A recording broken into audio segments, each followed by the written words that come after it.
getting on an airplane and not just the shame of being a fat person walking down the aisle of an airplane it's a horrible experience. And watching people look at you and then look down, and you can just read on their face, please don't let the fat guy sit next to me. Please don't let the fat guy sit next to me. That doesn't happen anymore. It's things like that I don't think, you normal people don't understand how profoundly different the world is for fat people than it is for normal sized people. If getting sober was easy, if quitting smoking was easy, if losing weight and changing your physical body was easy, everyone would do it. But it's not. The question is, how much do you want it? And when the pain outweighs the pleasure, you will do something different. From battling addiction, alcohol, and obesity to losing over 160 pounds, this is Tyler's story. I'm here with a really special person. We've been working out together for almost 2 years. Mm-hmm. We are in Bogota, also traveling together. And because I think Tyler did something that I really like, he came to Guatapé, to the El Peñón mountain, to climb it after losing over 160 pounds.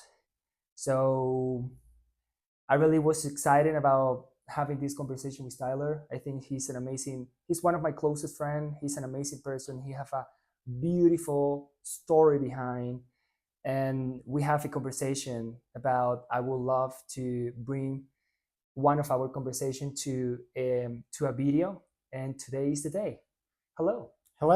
Welcome. Thanks. Okay, so let's start with the beginning. Okay. How did you feel when you climbed the top of the mountain? Like when you were there after going up more than 600 steps?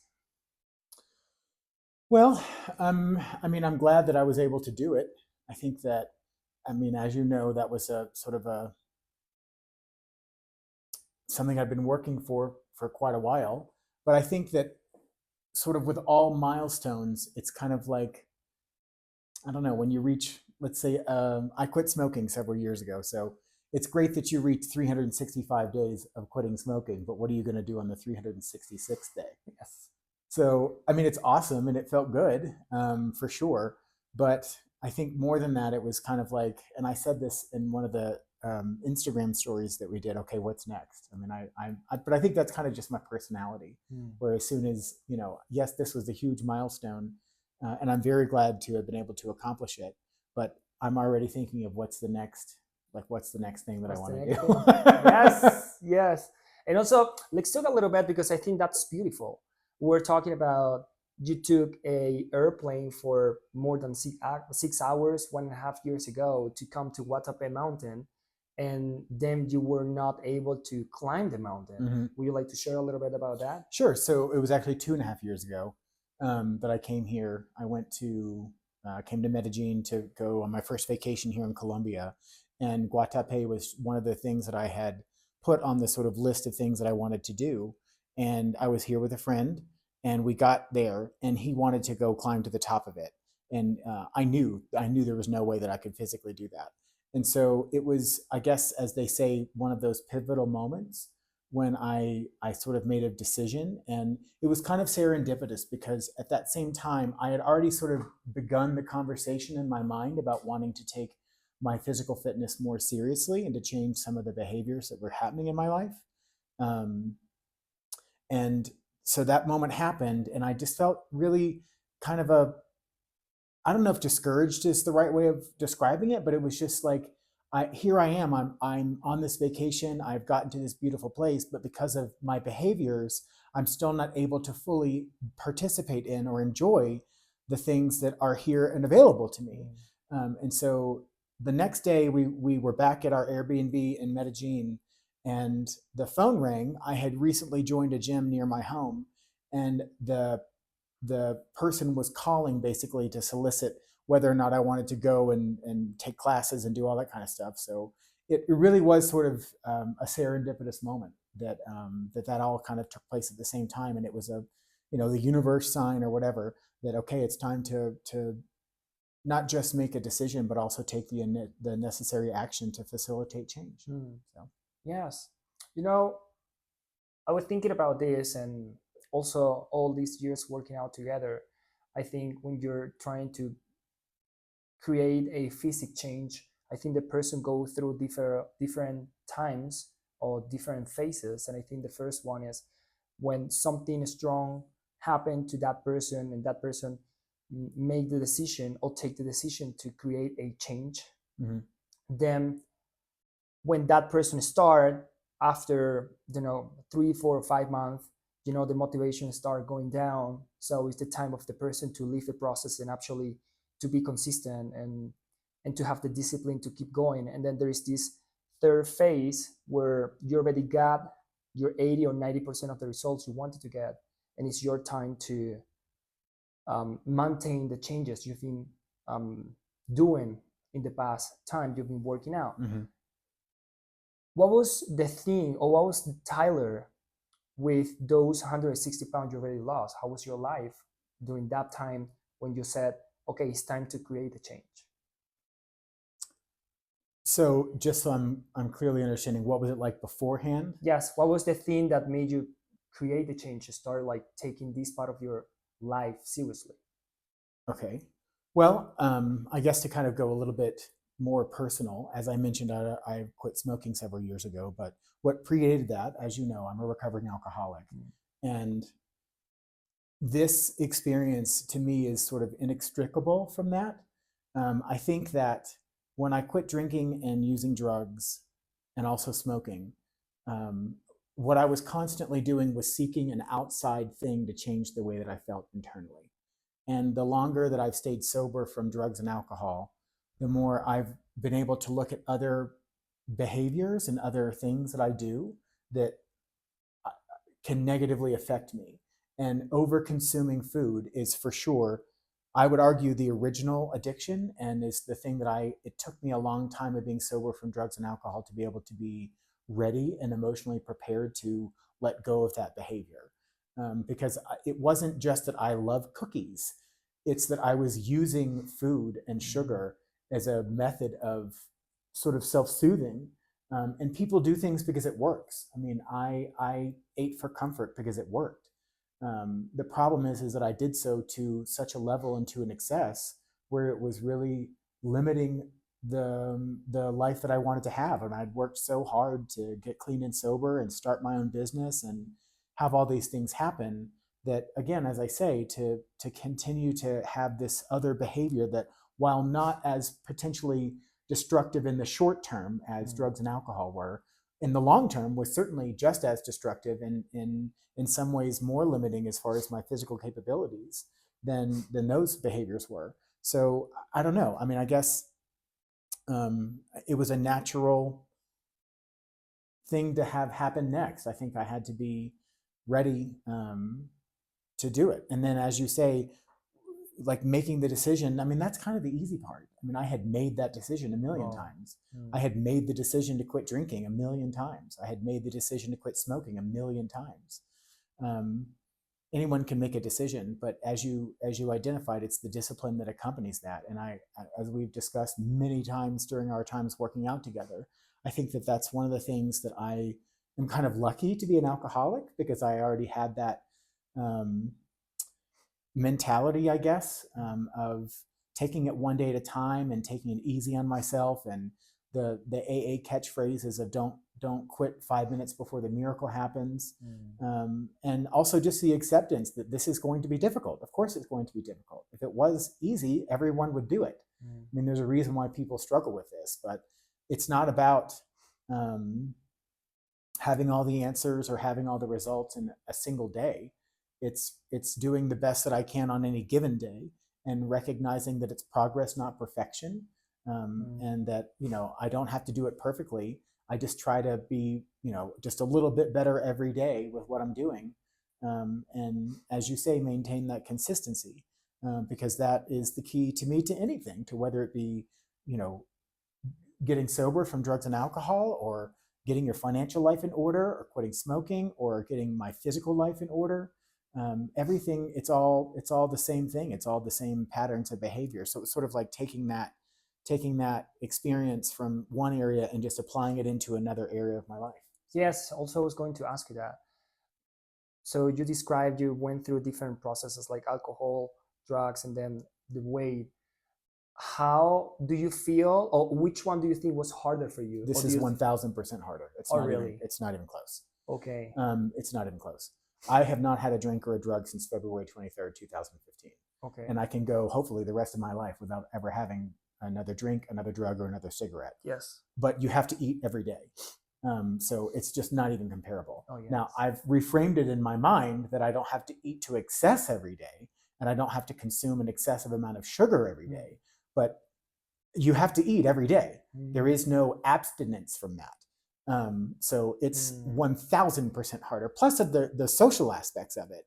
I mean, you know, you are my close friend, and you know that I'm in recovery. So, Yeah.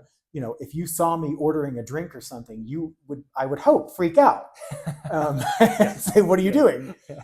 But, you know, if we are at a restaurant and I order a side of French fries or a cookie or, you know, a cake or something like that, it just is not viewed in the same way. And I do see that it's not the same thing.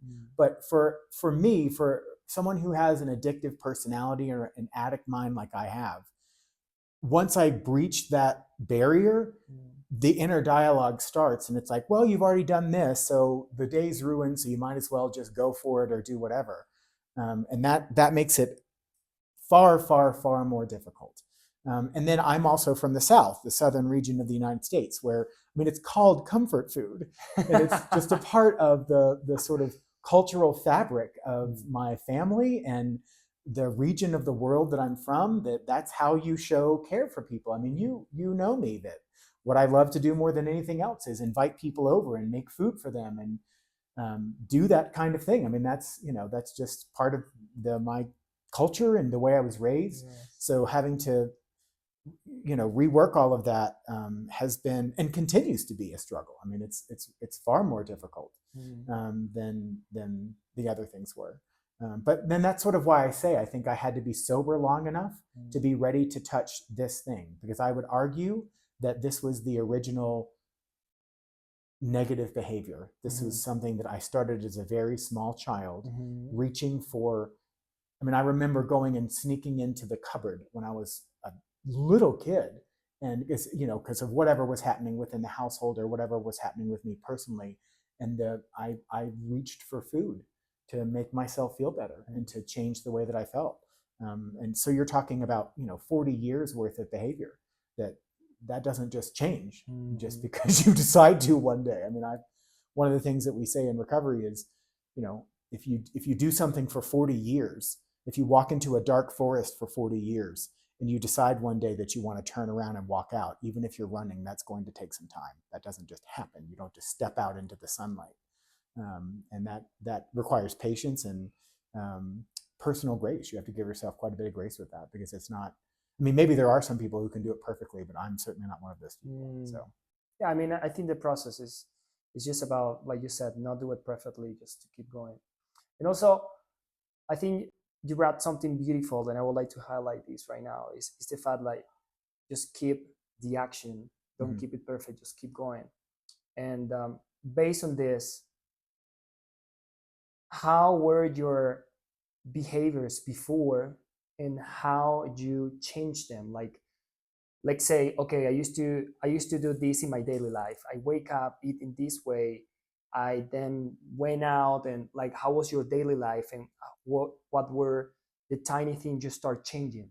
Like, my first step was changing the breakfast. Okay, then I focus into changing my lunch. Then 3 months after, I focus into increasing the time in my workout. How was the step by step that you follow that you feel is different from the Tyler that had like overweight? Well, I think the first thing I would say is I utilized tools. I asked for help. I learned in recovery from alcohol that I cannot do this by myself. And this has been the same experience. I am the master of delusion. I can delude myself into thinking that I'm making positive choices when I'm actually not making positive choices. So I asked for help. I asked for help with a personal trainer. I asked for help with other tools like food tracking. I use an app called MyFitnessPal that I think I forget how much it is. There's the free version, and then there's the paid version. But Yes. it's whatever it is. It's not that expensive, and it's worth it. Because the one that you pay for gives you the macros. So the free version just tells you the calories, but the pay one gives you the macros of the fat, the carbohydrates, and the protein. And I, worked with someone who said, okay, these are what your goals are. This is what the specific macros are. And I was rigorous about writing it all down. And I also wrote down in a food journal, like, why am I hungry? What's happening right now that I feel the need to reach for food? And what I realized, which is simple, but for me was pretty profound, was that my consuming food had nothing to do with my actual physical hunger. It had 100% to do with what was going on with me emotionally. And that was really, really difficult to confront. And then I use this as well. This is called a Whoop, and there's a bunch of different versions of this. There's the Fitbit. I think Apple Watch does similar things, but this is just the one that works for me. And it tracks my movement, it tracks my sleep, it tracks my steps, my heart rate. There's all sorts of information that this little thing can track for me. And I put all of that into ChatGPT, so I'm held accountable. That's the main thing. And even with you, with working out, I mean, I'm not a moron. I know that, like, if you do, lift weights, it's not like it's some sort of secret formula that you've created. I love your program, and I obviously certainly value it, but it's not as though you've, invented something or, figured something out. But for me, it's more about the accountability that every morning I know at 9:30, you're going to be on that phone expecting me to be ready to work out and ready to go. And there are, certain exercises that I don't particularly enjoy. And I know that, if it's, I don't know if it's true now, but in the beginning, when we say 3 sets of 12, perhaps we mean 2 of 6. And it was really helpful to have somebody there saying, like, no, you can do this. And I, aside from just the basic things of making sure the form is correct and I don't physically harm myself, because although I don't look a day over 17, I am actually in my mid 40s. So there is some just, physical realities to that of, I'm not 22. And, I want to make sure that I'm doing this safely, and trying to maximize results. But again, like I say, I would say the overall thing is asking for help, because I am not, I can't do this by myself, just like I can't stay sober by myself. I mean, even on this trip, I went to an AA meeting last night. Yes. Because even with over 10 years sober, I still have to go to meetings and I still have to participate in a program of recovery. And I think that that's going to be the same thing with this. It's not like I reached the milestone of, I've lost 160 pounds, so now I'm done. I mean, I'm going to have to continue to do these things for the foreseeable future. And it may not be like with the tracking of the calories and stuff. Like, I pretty much have a pretty clear idea now of what I should be eating and how much to eat. And I've not tracked it this much as we're on this trip, mostly because he judges me and guilts me if I don't eat the right things when we're in restaurants. But but I kind of know. But it's just, I don't know. I've gotten in the habit of doing it, and it just makes it so much easier because it's inarguable. When I measure and I weigh the food and I know what I'm consuming, it's, I can't have that delusion of like, oh, well, you didn't really, because that's how I got into this position to begin with, is not really being honest with myself about what I was really consuming. So. Yes. I mean, it's beautiful. And also, I would like to ask you, how do you realize the way you were eating was not the right one? It was not because you were hungry, because of something else. Like, how did you realize that? It was like on a specific day that you have an emotion, or yes, like what made you realize that about yourself, saying like, hey, I'm eating because I'm stressed and not because I'm hungry. How do you do it? The internet told me to get a journal and to write it down, like when you're eating, why are you doing this? And after just a couple of days in the recovery process, we have this thing called the 10th step, where you do like a nightly inventory, and when you were wrong, promptly admitted it. And once you do that for a while, you start to see the patterns of behavior. And it's like, okay, if I keep making the same thing over and over again, if I keep living in this character defect over and over and over again, I'm tired of making amends for this. So I don't want to do it anymore. And similar to that, with this experience, after like the 5th day of realizing like, oh, I had a particularly challenging client call, or I had a challenging interaction with someone in my personal life, and then I immediately went to the kitchen and consumed X. I mean, if you're being honest, and I do think that rigorous honesty, just like in recovery, rigorous honesty with this is, for me, extremely important. And I couldn't argue with it. And that's sort of really one of the benefits, I guess, of this, is that it is kind of personal. And, in writing that down, no one saw that but me. Yeah. So, while it was sort of embarrassing, I guess, it was also very helpful because no one has to see that information. But I had to be honest with myself. And it's hard sometimes, like, to be honest with Yes. yourself, even writing, because the same happened with me sometimes when I go for a writing. Yep. Yeah. Okay. Wow, that's amazing. So, did you have any challenge in that? Like, when you realized you needed to change the way you were eating, what was like the biggest challenge you had? Well, you're talking about taking away a coping mechanism. And as I said, in the same way that people drink and use drugs because it works, because it changes the way that you feel. Okay. Yes. And food does the same thing. Okay. For me anyway, if you're like me. And so that was really difficult. You took away my original coping mechanism, and I had to just feel the feelings. But again, that's where the experience with AA came in so handy, because we have other phrases like feelings aren't facts, and this too shall pass, and feelings won't actually kill you. I'm allowed to feel bad or sad or have negative emotions. It's not going to be this way forever. And you just let the feeling exist, let it happen, and then move on. It doesn't have to ruin your day, and I can reset at any moment, and I can reset my intention and say, just because this interaction happened, or a client wasn't happy with the way I did something, or I made a mistake or whatever. Okay, that's true, but that doesn't therefore mean that you need to participate in this destructive behavior. I didn't climb the mountain fast enough today, or I didn't do whatever it was to the exact standards that I expected. Well, that doesn't mean that I'm going to pick up a drink, right? So similarly, that doesn't mean I'm going to pick up a piece of cake, or crackers, or Cheez-Its, toasted Cheez-Its that are made with the tears of children. So, I mean, and also this question came out to my mind, and when a person start making a diet, I think the reason why a person don't make the decision, probably they want to take the decision, but they don't do it because the first week, what they're eating is not delicious food. And Tyler is the best cooker ever. He's great. He's a great host, and he's a great chef. It's like, oh my God, everything that he made is so delicious.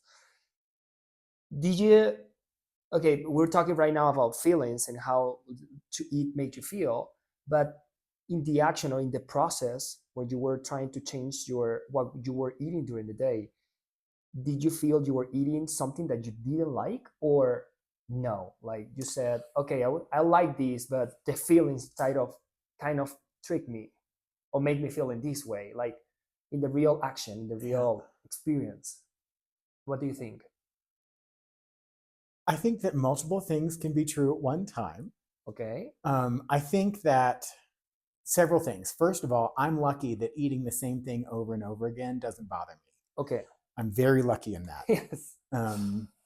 I have found that finding healthy condiments, like different types of mustard and hot sauces, is really helpful. Again, I'm lucky that I love mustard and I like hot sauce, and there's a million different kinds of them. And so just finding things like that can add flavor to the food that you're preparing, that does not add hidden calories and fat, is really, really, really helpful.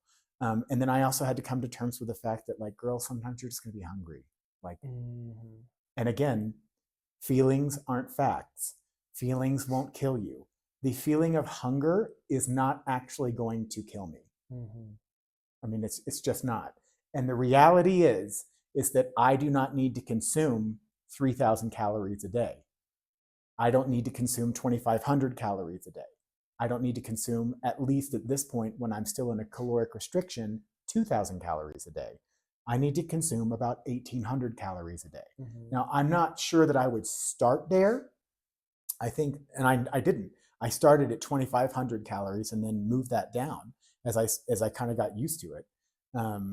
But again, you just have to be okay with hunger sometimes. I'm really lucky as well that I work from home mostly, so I have time to prepare food.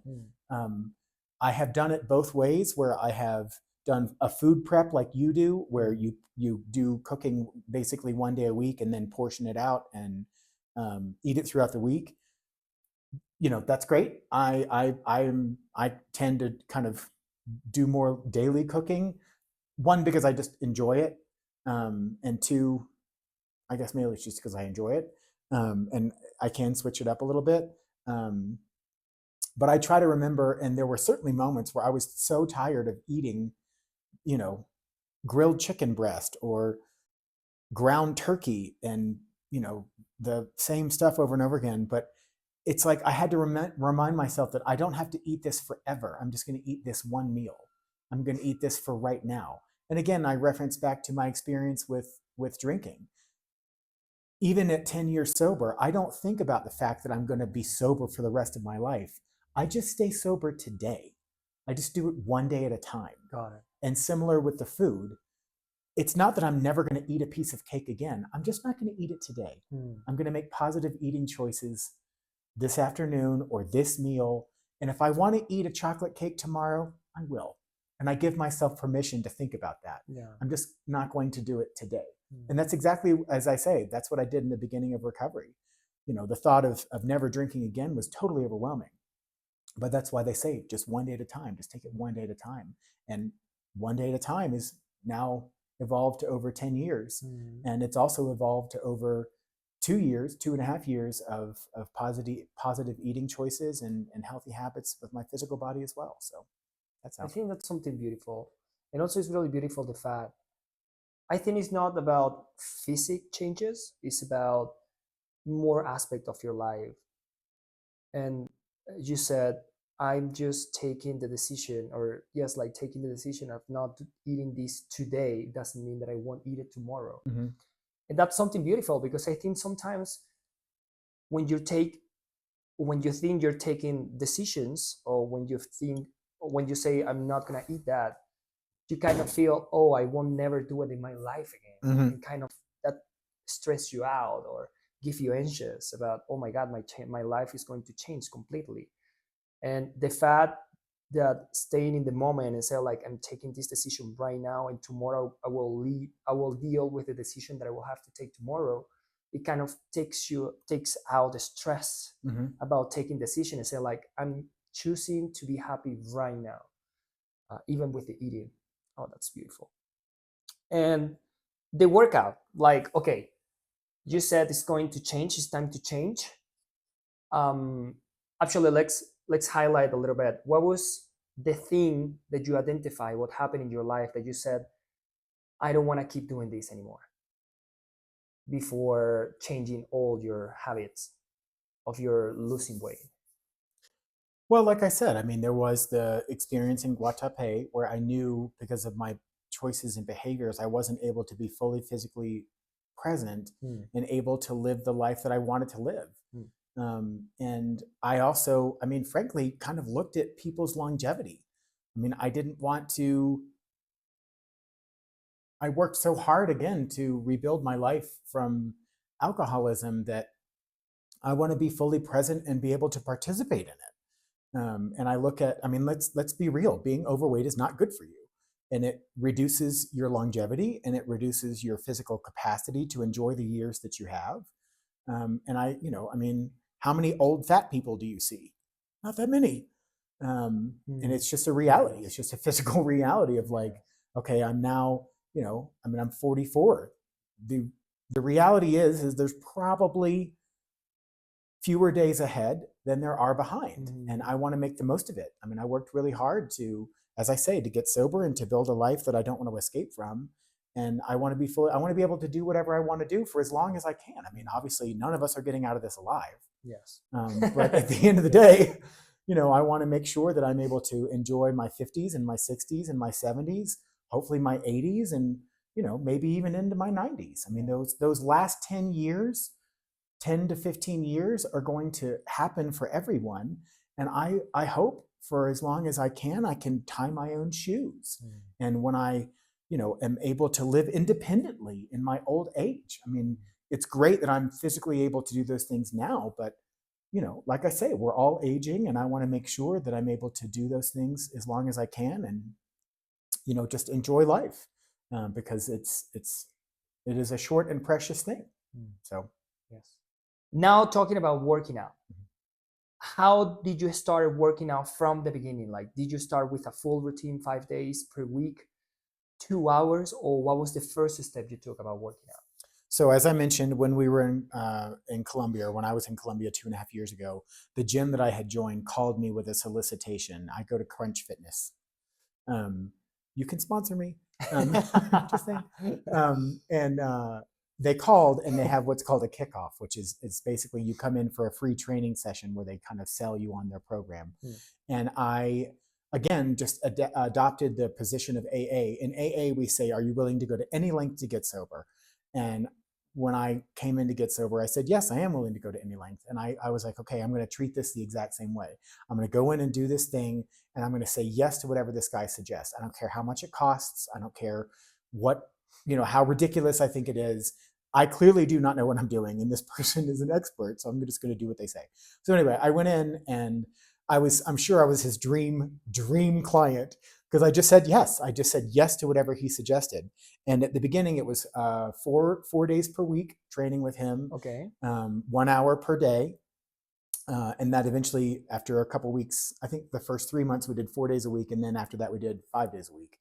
And then I did that for a year with him.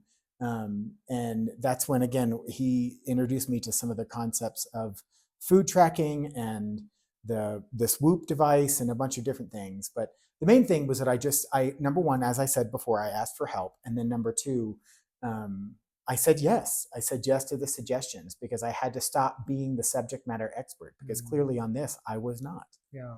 And it sucked. I mean, it really sucked. I was really sore.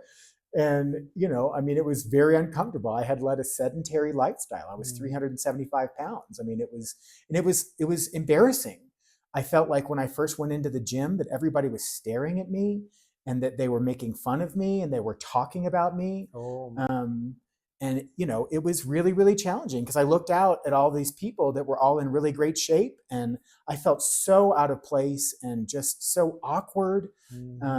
But I just kind of had to recognize, first of all, I had to recognize that was all rooted in self-centeredness, that as it turns out, I am not the center of the universe. And shocking. Oh my God. And then also I had not learned about sort of what I would call gym culture, I guess. And that some of the things that people do in the gym, like the grimace face that they have, and the just the way people are in the gym, I now know, because I lift heavy, that you have to focus on what you're doing. Yeah. And you're not paying attention about anybody else. Like, you really are focused on what you're doing. But at the beginning, I just had to let all that stuff go and say, you know what, if they're laughing, then laugh. Yeah. If you don't like it, then don't look. Yes. But what other people's opinion are of me is none of my business. Yes. I'm here because I want to change, and that's it. But again, now looking at it from this side of the table, for lack of a better term, I recognize that no one's looking. No one cares. And honestly, even if they are, who cares? I mean, do you want to get better or not? Do you want to get physically stronger or not? And you have to do the uncomfortable things. Again, if this was easy, if getting sober was easy, if quitting smoking was easy, if losing weight and changing your physical body was easy, everyone would do it. But it's not. The question is, how much do you want it? And when the pain outweighs the pleasure, you will do something different. Yes. So. Well, that's beautiful. That's beautiful. And also, it's really impressed, because he's right. Like, even for me, when I started the gym for the first time, I kind of felt awkward at the gym. I felt like I was not part of that community.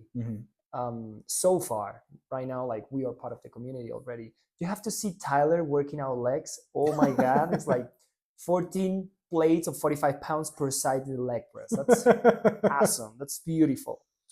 Do you have any day that you said, I don't want to work out today? Yeah. Yes. And I what do still you have do? days that I don't want to work out. I know. I know. But Yeah. what do you do? Like, what do you do to keep pushing yourself? to Feelings keep are going? not facts. Okay. Feelings are not facts. There's plenty of days that I don't want to do plenty of things, but so what? My feelings have no bearing on this. I mean, it's like, do you actually want this? Do you actually want to have this change happen? Do you want to reach your goal? I mean, people that are successful, I've watched so many podcasts and listened to so many successful people, and they have all said the same thing in one way or another. You know, your feelings don't matter.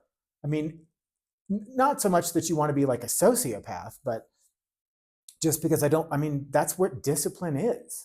Discipline is doing things that you don't want to do.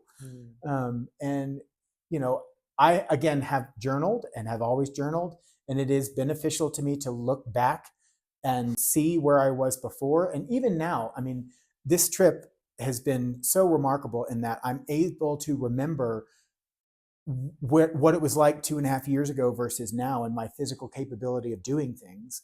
And I'm just, I don't know, it's a completely different experience. There's a place in Medellin called Comuna 13, which is on a really steep incline. And first of all, the altitude in Medellin is significantly, I think it's almost akin to that of Denver, Colorado. I live in Georgia, which is, you know, not sea level, but pretty close where I am. So to be at that altitude and to be able to navigate hills and stairs that have that level of incline without it even registering on this device that I'm actually doing any sort of an exercise is really, really helpful with things like that. But again, I will reiterate, and going back to your question, I mean, you can feel anything. Feelings aren't facts. Feelings are not facts. So I don't know. I just try to remind myself that how much do you really want this? How much do you really want it? Because I don't know of anybody who's going to be fully motivated at all times to do pretty much anything. But yeah. You know, one day I was talking with a friend that was working out with me at that time, and he brought something into the conversation that reminded me about you and something that you told me a couple of months ago. You said that, okay, you've lost 160 pounds, right? And also this guy, the same as you, he said, you know, the first 100 pounds, you don't see the 100 pounds. But it's like the final 60 pounds that actually you start seeing the changes in your body. Like, imagine the whole trip is 160 pounds. Which part of the trip was harder for you? This part is definitely harder, for sure. I still have another 30 that I would like to lose. The psychological aspect of this, as you and I have discussed many times, cannot be understated. I still, when I look in the mirror, I can see a difference, but I think it's going to take some real time for my brain or psyche to really register the profound difference than several years ago. One of the things that actually happened when we were on this trip is we went to a restaurant one evening for dinner, and I don't know why, but I had a particular, I don't know why it was, but anyway, I lent Julio a shirt to wear to go to this restaurant. I was putting this beautiful t-shirt, and Tyler said, I have a better choice for you. Yes, that's right. We were going. It was like a fine dining restaurant. And I was like, are we wearing t-shirts? Yes. No, we're not. Anyway, so you know, I look at that shirt and I know that it fits me because I have worn it.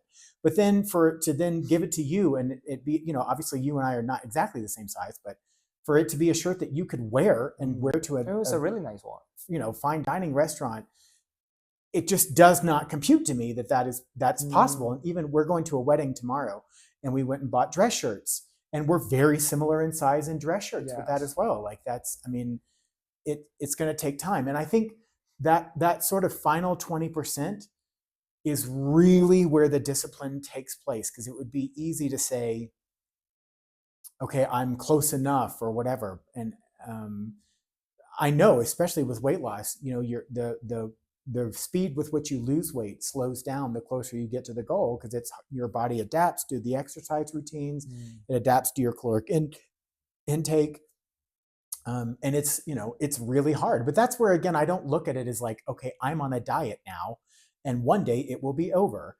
It really is about a lifestyle change and maintaining that, because I know, because of this device, what my um, caloric expenditure is on every day. Yes. So even though I'm not going to be like at first, I mean, I think the first couple of months I was losing like 15 pounds a month, and you know, that's great, but that's just not feasible at this point. But I know that it's slow and steady wins the race. And it's just a matter of mathematics. If I burn more calories than I consume, I will continue to be in a caloric deficit, which will ultimately get to the goal that I want. It's really frustrating that it's not happening, you know, as fast as I want it to, because at this point it's been 2.5 years, and I'm like, okay, like I'm ready to get there. But I think that it's about appreciating each sort of phase or season as it comes, and even, you know, as we've just experienced on this trip. I mean, we did come back here, and I was able to do the things that I wasn't able to do before, and that's something we haven't really talked about yet. But I think the hardest part to me now is accepting the reality of what my body looks like and what it is going to look like, because you don't, maybe you do if you're younger, but when you're in your 40s and you lose a significant amount of weight, there's just a physical reality of, you know, what has happened that is difficult. Like, I'm never going to look like the pictures that I see in magazines, because I have excess skin, and that's just a reality. And you know, we've talked about surgical options, and you know, maybe at some point I will entertain doing that. I know it's expensive, it's extremely painful, and I, you know, at this point, my extra skin is not limiting my mobility or preventing me from doing anything that I want to do. So I think it's a personal choice. I'm not judging anybody. If that's what you did, live your life. But you know, I mean, that's really, really, really challenging. Like, we were when we went to Guatapé, we stayed at this really, really beautiful hotel, and there was a pool, and we went to the pool. And you know, there are moments when I'm in spaces like that where I look at the other people that are there, and I'm like, okay, I have the worst body here. I have worked harder for the worst body here. Yes. And that sucks. That really is painful. But then it's like, okay, why am I looking for external validation for my achievement? And again, who cares what these people think? If they don't like it, then don't look. And you know, I'm like, well, maybe they'll know that I've just lost a lot of weight, and and I create this inner dialogue, which can really be damaging and really sick. But I just try to be in the moment and say, you know what, I belong here. I belong here just like everybody else does. And like I said, if they don't like the way that I look, then don't look at me. It's just that simple. But it sucks. I mean, it definitely, like I said, I mean, when we were at that poolside, to have the thoughts of, you know, I can't say this for sure, but I've worked harder to look bad than some of you have ever worked for anything in your life. Can be really, really painful. But it's just a reality. Like, this is not happening to me. This is happening as a result of my choices over a long period of time. Yes. And I have to accept the consequences of that. Yes, absolutely. That's something beautiful. And I think the first time that you said that, I said, oh my God, this is really wisdom, or this is something that is a reality. Sometimes you said, okay, I know I will change my body, I will change my life, I will do this. But at the same time, I think you've been making peace with the fact that you have a lifestyle for a certain amount of years before, and you're aware of the lifestyle that you have, the consequences that lifestyle brought into your body, into your life, and then the things you've been doing to change that, and saying like, okay, I create my body, or the yes, like I create my body, or I ate in a bad way for 20 years, I've been working out for 4, for 5. It's not going to be fair that if I want the change right now after 5 years, and thinking about, I just kept the bad habit for 20 years.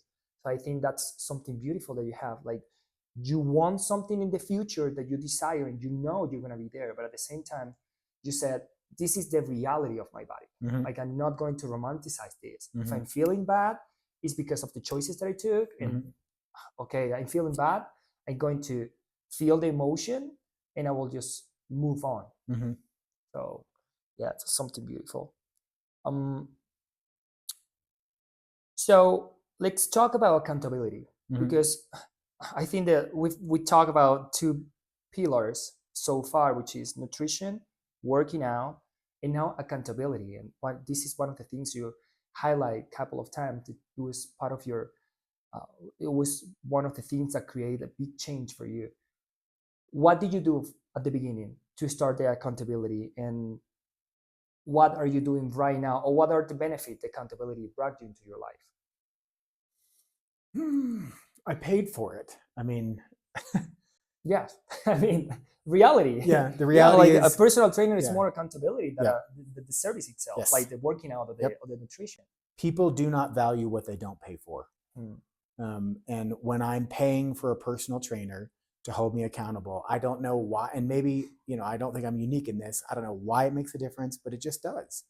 And so that was extremely important to me. And then beyond that was just the honesty part. I mean, I recall in the beginning with Ali, one of the things that he mentioned, and you've said too, that you can work out all day, but you can't outwork out a bad diet. And so being honest with myself, being honest with the tracking app, is and has and will continue to be an extremely important thing. And that just comes from me. I mean, that comes from within. That comes from whoever's doing it. Do you actually want to change or not? Talk is cheap, man. Talk is cheap. People can say whatever they want, but until I really, as I say, like put down in the digital sense, put down on paper what I was really doing, what I was really really doing, writing down every single thing that I ate. It was all just talk.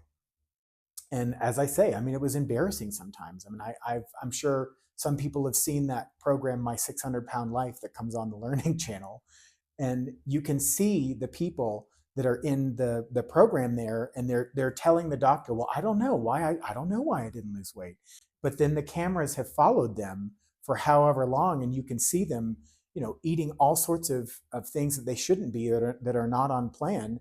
And the guy who, I don't know if you're familiar with this show, but it's a show in the United States. And the guy is a physician that performs gastric bypass surgeries. But anyway, one of his famous phrases are, the scale doesn't lie, but people do. And it's denial. I mean, I'm a food addict. I'm a food addict. I had to own that.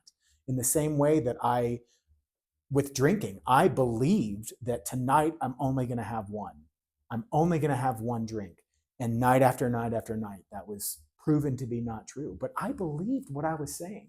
And similarly, when it came to eating food, I believed that I wasn't consuming that much more than other people. It wasn't until I wrote it down and was like, okay, that's true in public. But what am I doing at home when no one's watching? That's where the sort of rubber hits the road. And like I said, it's embarrassing. But once again, feelings won't kill me, and no one has to see that but me. But I had to be honest about it. Yes. I remember like 2 times we were working out. We work out mostly through video calls every morning. And it's really interesting because I think like in 2 times we start talking about you was not, how do you say that? Like in some moments you told me, I feel like I'm not losing weight anymore. Like the scale is stopped. And also I feel like I'm not strong enough. And we have that conversation, for example, a Monday, and I try to bring all the things you've been changing. Like if we compare your numbers from 3 months ago, your strength went up 30%. Look at the scale you lost in the past 3 months, like this amount of weight. It's probably it's just a downtime for you, emotional downtime. And then 2 weeks ago, you were celebrating the fat. You changed, like you lost weight, and it was just a feeling of that moment that made you feel down. How do you feel in those moments? Like, do you think that ups and down, even having the external proof of metrics, scale, things, you still feeling down? And how do you handle those moments? Again, this is where I think it benefits me to be an alcoholic, because my mind, the addict mind, tells me things that are just not true. And the metrics and the data and all of that, when I'm in that sort of spiral, it doesn't matter. Um, and again, that's sort of where the take it easy on yourself and all the little AA catchphrases come into play. I'm allowed to feel that. I'm allowed to have those moments. And there have been moments where there were plateaus. And I felt like, okay, there's nothing more that I can do. I mean, I'm doing everything that I possibly can. And, you know, that's where adjustments can be made. I've changed my the composition of my macros a couple of times and adjusted fat and carbohydrates and protein. I have increased and decreased my calories to sort of, I don't know what the technical terms are, but there's something about that that you need to do every now and again, that has been beneficial. And then also, you know, again, what we've sort of already talked about, that like this is not going to feel this way forever. Recognizing that feelings are not facts, and it's not going to feel this way forever, and you just have to keep going. I remember in the early parts of getting sober, in year 2 and 3 of sobriety, year 3 of sobriety was probably one of the most difficult times of my life. And I remember just thinking, what am I doing this for? Like, why am I doing this? But that's again where the phrase of don't quit 5 minutes before the miracle happens comes to mind. That, you know, again, of course it's going to be hard. Of course it's going to be hard. I will also say one of the tools that I have not mentioned is I have a scale that not only tells you the weight, but it gives you like a breakdown of your body fat percentage, your skeletal muscle, your lean body mass, and all sorts of other things. And that has been helpful too, because sometimes the scale doesn't move in the way that you want it to. And seeing that data and saying that, like, okay, but my muscle has actually increased and the body fat percentage has decreased, has been super, super helpful. And then you also mentioned the strength increase. You know, Julio, I'm just one of those people that it's just never enough. Like, whatever it is, if it's food, if it's alcohol, if it's drugs, if whatever it is, if it looks good, feels good, tastes good, I want more of it. And even when it comes to achievement with this, I don't know that there's ever going to be a point where I'm going to say, okay, now I've arrived. It's about just being happy with the progress and happy with where we are, because I don't know that there's ever going to be a day, even if my goal weight is 187.5 pounds. And I chose that, number one, because ChatGPT said it was okay. And number two, because I will literally be half the man I used to be, because I was 375 at my highest weight. Like I said before, when it came to quitting smoking or quitting drinking, that's great. You got to day 365, you're 1 year, but what are you going to do on day 366? And when I get to 187.5, I know it's still not going to be good enough. Got it. And I know that when I look in the mirror, I'm always going to find areas that I don't like. And that inner dialogue is going to start of, like, you know, unworthiness and ugliness and all the other things. And I have to remind myself that that is the enemy talking. Yes. That's my addictive mind. I'm not a religious person, but if it's, you know, whatever connotation you put onto that, whatever that is, I have to identify that and say, this is not real. I'm not going to listen to it. I'm going to change the tape and I'm going to do something different. Because I would argue it's worse now than it was 2 years ago, 2.5 years ago. I just have more tools to employ now to sort of help combat it when it's happening. Right now that you already achieved almost 80% of your goal, what are the daily things you think you're able to do now and makes you feel good. And 3 years ago, before this huge change start happening, you were not able to do and cause you pain. Like, I mean, let's say something like, I was not able to go upstairs or to climb the Peñon mountain. yeah, I mean, it is daily things. I mean, one of the things that we did on this trip was we took a helicopter ride, and getting in that helicopter and knowing that the seatbelt would fit, getting in booths at restaurants. I'm no longer afraid. I mean, I still have the fear because it's going to take time, I think, for that to go away, if it ever will truly go away. But knowing that there's not a thing that I'm not capable of doing. I mean, there's no physical thing that I can think of that I don't think I would be physically capable of doing that I know that I couldn't do before. Like you say, walking upstairs without being out of breath, or, just daily tasks of putting groceries away and being a normal human being. I mean, it's a completely different way of interacting with the world. And honestly, even as a person walking down the street, knowing that, like, if something happens, I can take care of myself. Yeah. I feel physically safer. I mean, that's a good feeling too, knowing that, I mean, I'm not saying I could lick everybody, but I'm going to say pretty much most of them I could. And that's, I mean, that's a real thing. Is a major thing. But the main thing, like, I mean, even flying down here, getting on an airplane, and not just the shame of being a fat person walking down the aisle of an airplane it's a horrible experience. And watching people look at you and then look down, and you can just read on their face, please don't let the fat guy sit next to me. Please don't let the fat guy sit next to me. That doesn't happen anymore. It's things like that I don't think, you normal people don't understand how profoundly different the world is for fat people than it is for normal sized people or for thin people. It's a completely different way of living.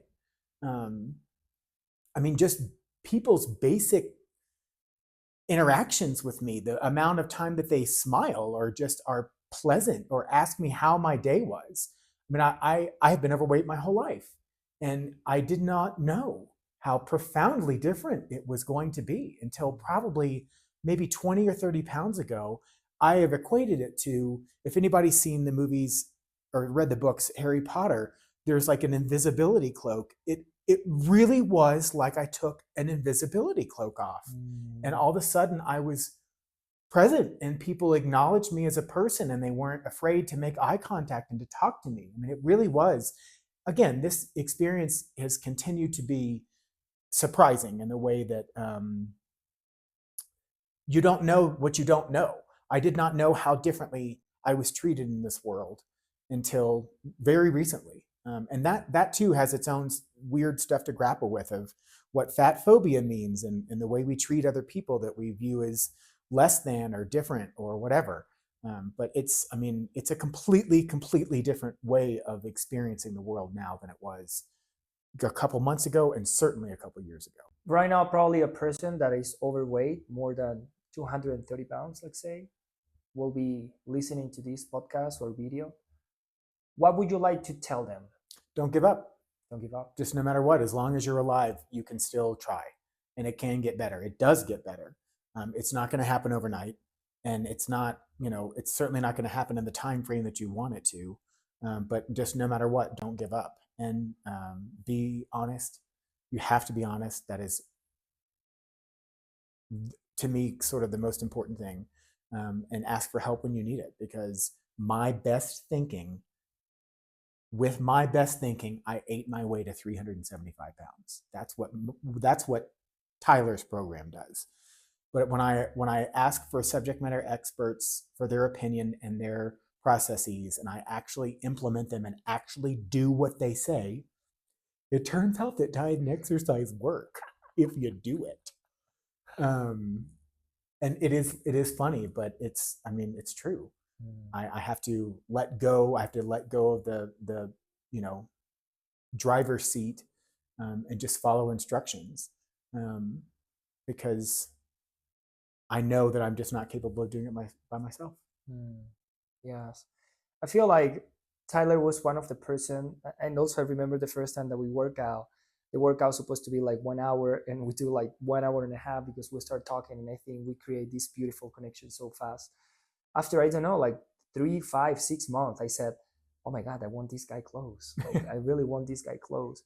I have to say, like every time that we talk, I get inspired. Like all the things that you've been going through in your life, all the things that you show me and I said and you tell me or show me and say I learned these, and also the honesty that you have every time that I do something or you really want something good for me. I really appreciate that.